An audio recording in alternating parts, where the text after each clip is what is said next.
ఈ కార్యక్రమాన్ని వీక్షిస్తున్న నా ప్రియ సహోదరులకు నా హృదయపూర్వక వందనాలు తెలియజేసుకుంటున్నా.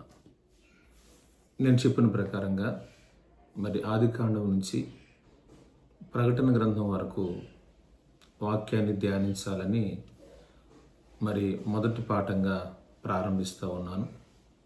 దేవుడిచ్చిన పరిశుద్ధ గ్రంథము నుండి ఈ దినం ఆదికాండము 1వ అధ్యాయం 1వ వచనాన్ని ధ్యానం చేసుకుందాం. ప్రతి దినం కూడా ఈ వాక్యాన్ని మీరు వినండి. ఇది దేవుని యొక్క ధ్యానమాలికగా ప్రతి దినం ఆదికాండం నుంచి వరుసగా లేఖనాలని ప్రకటించడానికి ఇష్టపడుతున్నాను. మా ఛానల్ తప్పకుండా సబ్స్క్రైబ్ చేసుకుని తప్పగా వింటారని ఆశిస్తున్నాను. దేవుడిచ్చిన పరిశుద్ధ గ్రంథము నుండి ఆదికాండం 1వ అధ్యాయం 1వ వచనం. ఆదియందు దేవుడు భూమి ఆకాశములను సృజించెను. ఇక్కడికి అది అయిపోయింది. భూమి నిరాకారముగా శూన్యముగా ఉండెను. ఈ చదవబడిన వాక్య భాగంలో దేవుడు భూమి ఆకాశములను సృజించిన మాట నిజమే. కానీ దేవుడు ఎప్పుడు సృజించినా కూడా నిరాకారంగా శూన్యంగా ఉండేటట్లు చేయడు కదా. ఇక్కడ వాక్యాన్ని చూస్తే శూన్యంగా నిరాకారంగా ఉంది అంటారు. మనం గొప్పని చదివేటప్పుడు ఈ వాక్యాలు కలిపి చదివేస్తుంటాం. లేదు, ఇక్కడ చాలా స్టోరీ ఉంది. దేవుడు ముందు భూమి ఆకాశంలో సృజించాడు, కానీ తర్వాత జరిగింది ఏంటంటే నిరాకారం, శూన్యం. ఈ రెండు మాటల మధ్యలో చాలా గ్యాప్ ఉంది, చాలా చరిత్ర ఉంది.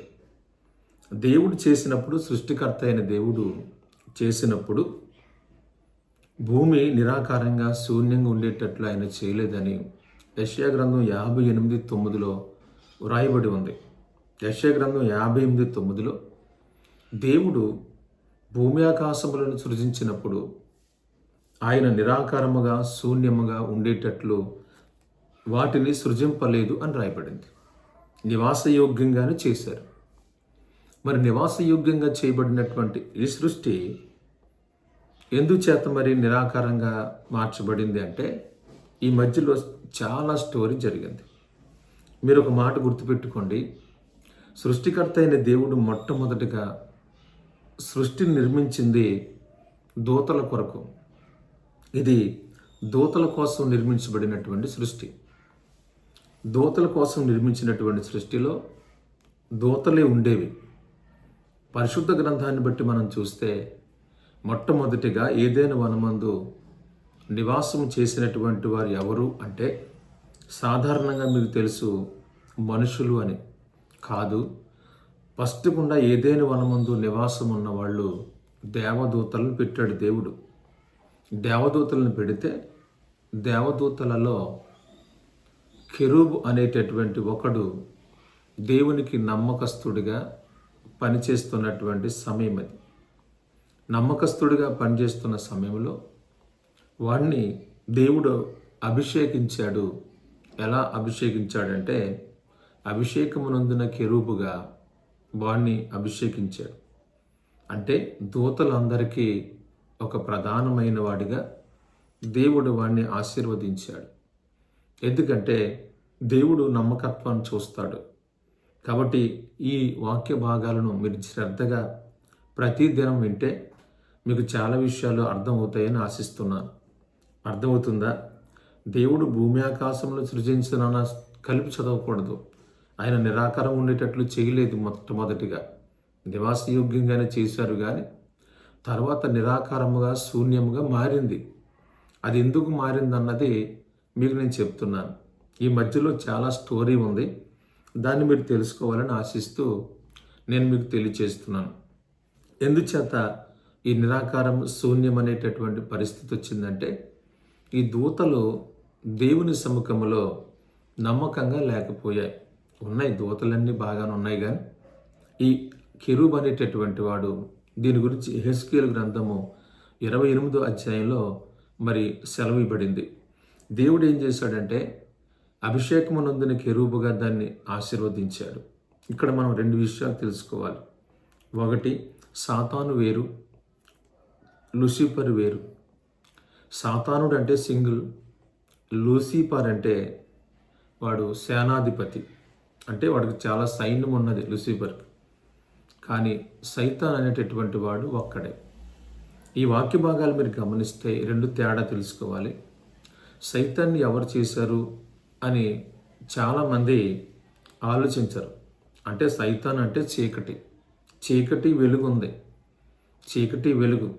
ఇక్కడ చీకటి కలుగ్గాక వెలుగు కలుగ్గాక అన్న దానికంటే ఇక్కడ దేవుడు చెప్పేది ఏంటంటే, ఇక్కడ అపవాది అనగా సైతాను, సైతాను అనగా చీకటి. మరి చీకటిని చేసింది ఎవరు? దానికి అదే కలిగి ఉందా? దానికి అదే సృష్టించబడిందా? దానికి అదే కలిగి ఉన్నదా? అయితే అదొక క్రియేటర్. మరి దేవుడు వాక్యం చెప్తుంది, దేవుడు లేకుండా ఏది, ఆయన లేకుండా ఏది కలిగి ఉండలేదు కదా. మరి చీకటి ఎలా వచ్చింది? చీకటిని ఎవరు చేశారు?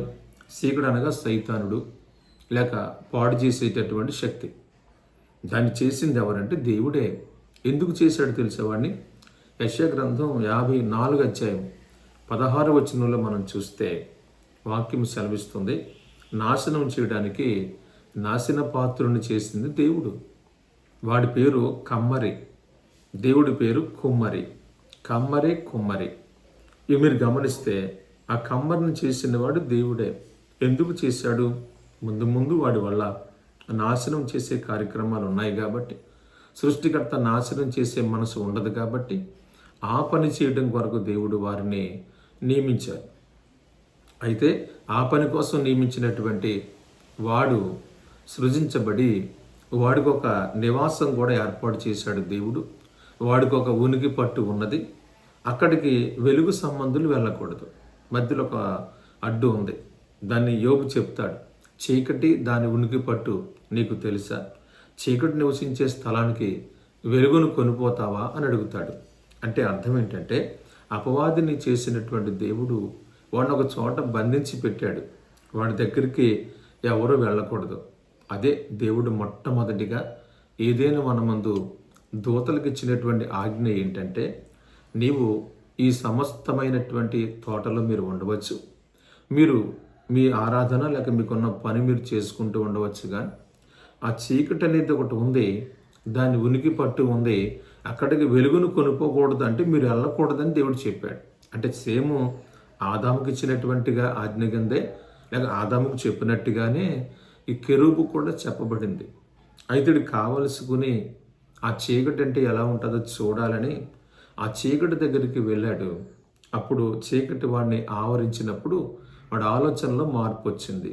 ఆలోచనలో మార్పు అంటే మీకు తెలుసు కదా, అప్పటి వరకు వాడు తగ్గించుకుని దేవునితో ఉన్నటువంటి వాడు ఎప్పుడైతే చీకటి వాడిని ఆవరించిందో వాళ్ళు ఒక రకమైనటువంటి ఆలోచన, అంటే వాడిని వాడు చూసుకోవటం స్టార్ట్ అయ్యింది. ఆదాము ఎలాగైతే పండు తిన్న తర్వాత వాళ్ళని వాళ్ళు చూసుకుని దిగంబరులుగా ఉన్నామని చెప్పుకున్నారో, అదే రీతిగా ఇక్కడ కూడా ఏం జరిగిందంటే వాళ్ళని వాళ్ళు చూసుకోవటం అనగా కెరూబుకున్నటువంటి శక్తి సామర్థ్యాలు చూసుకోవటం మొదలుపెట్టి, నేను చాలా బలాఢ్యుడిని, నాకు అభిషేకం ఉంది, నేను కూడా ఆరాధించగలుగుతున్నాను, కాళ్ళతున్న రాళ్ల మధ్యలోకి వెళ్ళి సంచరిస్తున్నాను, నాకు చాలా శక్తులు ఉన్నాయని చెప్పి వాడు ఏం చేశాడంటే గర్వం తెచ్చుకున్నాడు లోపలికి. గర్వం ఎలా వచ్చిందంటే అది అపవాది యొక్క ఆయుధం, సైతాన్ యొక్క ఆయుధం. సైతాన్ వచ్చింది అంటానికి గుర్తు ఏంటంటే మనలో గర్వం వస్తుంది. గర్వం ఎప్పుడైతే వచ్చిందో అపవాది మనలోకి వచ్చేసినట్టే లెక్క. అందుకనే చూస్తే వీళ్ళు గర్వం వచ్చిందంటే చీకటి వచ్చేసింది. వీడు ఆలోచనలు మారిపోయాయి. వీళ్ళు యథార్థత పరిశుద్ధత చూసినటువంటి దేవుడు వీడిని ఎంతో నమ్మాడు. మీరు సాతానికి దేవుడికి ఉన్న కెరూబుకు ఉన్నటువంటి తేడా తెలుసుకోవాలి. అంటే లూసిఫర్కి అలాగే అపవాదికి ఉన్న తేడా. అపవాది ఆది నుంచి కూడా నరహంతకుడు, వాడు భయంకరమైనటువంటి వాడు. వాడికి కనికరము, జాలి, యథార్థత, నీతి ఉండదు. వాడు సైతాన్. కానీ కెరూబు అనేవాడు వాడి ప్రవర్తన విషయంలో కానీ వాడి ప్రతి విషయంలో కూడా యథార్థవంతుడు. కాబట్టి ఇద్దరు ఒకటి కాదు. కాబట్టి ఆ సైతాను ఈళ్ళలోకి వచ్చాక లూసిఫర్ అయ్యాడు. కాబట్టి కెరూబు అనేవాడు యథార్థవంతుడు, వాడు సైతాను కాదు, యథార్థవంతుడు. వాళ్ళలోనికి ఎప్పుడైతే చీకటి ప్రవేశించిందో వీడి ఆలోచనలో మార్పు వచ్చింది, వీడి తలంపుల్లో మార్పు వచ్చింది. ఇప్పుడు వాడు ఏమనుకున్నాడు, నేను ఆకాశానికి ఎక్కిపోతాను, ఆ నక్షత్ర మండలానికి పైగా నా సింహాసనం వెచ్చించుకుంటాను, సభాపర్వతం మీద కూర్చుంటానని చెప్పి మనసులో అప్పుడే గర్వం వచ్చేసింది. గర్వం వచ్చి లోపల వర్తకాన్ని మొదలుపెట్టాడు. వర్తకం అంటే తెలుసు కదా, తనతో ఉన్నటువంటి దూతల దగ్గరికి వెళ్ళి, నేను ఏం తక్కువ ఉంది, నేను కూడా చాలా గొప్పవాడిని కదా, నేను ఒక్కసారి ఆ సభాపర్వతం మీదకి వెళ్ళాలనుకుంటున్నాను, మీరంతా నాకు సహకరించమని ఇది లోపల అన్యాయాన్ని పెంచుకుంటూ వర్తకం చేయటం మొదలుపెట్టాడు. వర్తకం చేయటం అంటే దూతలందరినీ వశపరచుకోవడానికి ప్రయత్నించాడు. ఈరోజు కూడా సంఘాలలో యథార్థంగా సాగుతున్నటువంటి పెద్దలుగా నియమించబడిన వారు కూడా చాలా జాగ్రత్తగా ఉండాలి. మీలోకి లూసిఫర్ అనేటటువంటి ఈ సైతాను ప్రవేశించినప్పుడు మీరు కూడా ఏమనిపిస్తుందంటే, మీకున్న స్థానం సరిపోదు, మేము చేసే పని సరిపోదు, ఇంకా పెద్ద పని చేసేరన్న ఆ దురాశ మీలో పుట్టించేవాడు ఎవరంటే అపవాది. అప్పుడే మీలో గొడవలు వస్తాయి సంఘాల్లో. నేను బాగా విశ్వాసంలో ఉండి పాస్టర్ గారు చెప్పినట్టుగా, దేవుడు చెప్పినట్టుగా సాగిపోతానన్నంత వరకు సంఘాల్లో గొడవలు ఉండవు. కానీ ఎప్పుడైతే వీడికి పదవ్యామోహం వచ్చిందో, నేను పెద్దన కావాలని లూసిఫర్కి వచ్చినట్టుగా, అంటే కెరూబుకి వచ్చినట్టుగా వచ్చిందో, వాడికి లోపల వర్తకమే మొదలు పెడతాడు. అంటే సేవకునికి వ్యతిరేకంగా సంఘాన్ని తయారు చేస్తాడు. ఇది సైతాను పనే కానీ దేవుని పని మాత్రం కాదు. కాబట్టి ఈ పాఠాలన్నీ కూడా మీరు శ్రద్ధగా వింటే, ఒక్కొక్క భాగంగా నేను ప్రతి రోజు కూడా ఈ వాక్యాలు పంపిస్తూ ఉంటాను. శ్రద్ధగా వినండి. ఈ మొదటి భాగంలో మీరు నేర్చుకునే పాఠం ఏంటంటే, మనము కెరూబు అనేటటువంటి వాడు లూసిఫర్ అయ్యాడు. సైతాన్ అనేటటువంటి వాడు ఆది నుంచి చీకటి వాడు. వాడి దగ్గరికి వెలుగు సంబంధులు వెళ్ళకూడదు. అలాగే వెళ్ళడం వల్ల మరి కెరూబు అన్నవాడు పాడైపోయాడు. యెహెజ్కేలు గ్రంథం 28 అధ్యాయాలు మీరు చూస్తే ప్రభు రాయించి ఉంచారు కనుక ఈ మాటలు తెలుసుకోండి. ప్రభు మీకు సహాయం చేసి నడిపించును గాక. ఆమేన్. మన ప్రభు అయిన యేసుక్రీస్తు కృపయు, మన తండ్రి అయిన దేవుని ప్రేమయు, పరిశుద్ధాత్మ సహవాసము మీకు అందరికీ తోడుగుండును గాక. ఆమేన్. ఆమేన్. అందరికీ వందనాలు.